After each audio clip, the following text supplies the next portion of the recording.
Hello friend, দেখতে পাচ্ছেন এই লোহার ব্রিজটা কোথায় অবস্থিত আপনাদেরকে আমি বলতেছি। তো আমি এখানে ঘুরতে এসেছি। ঘুরতে বলতে কি, আমাদের এই বন্ধুর বাড়িতে আসছি, আসার পর ওদের বাড়িতে রেকর্ড হয় এই লোহার ব্রিজটা। তো আপনারা যে লোহার ব্রিজটা আসতে চান, তো আপনারা কাজ করবেন, মাথাভাঙ্গা দিয়ে ময়নাতলি মোড় যে আছে, সেই মাথাভাঙ্গার ময়নাতলি মোড় দিয়ে আসবেন। আসলে এই লোহার ব্রিজটা আপনারা পেয়ে যাবেন।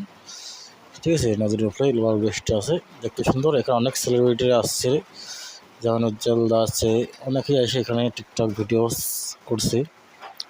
তো বর্তমান তো লোকজন কম, জানি সন্ধ্যাবেলা হবে, 5টার দিকে দেখবেন লোকের ভিড় অনেক হয়, অনেকেই ফটো ভিডিও করে শ্যুট করে। ঠিক আছে, তো এই ব্রিজটা সবাই ঘুরতে আসে, খুব ভালো লাগে ব্রিজটা আসতে। নদীর উপরে আছে, এদিকে দোকান খাওয়া আছে। ঠিক আছে ফ্রেন্ড, তো মাথাভাঙা দিয়ে ময়নাতলি মোড়ে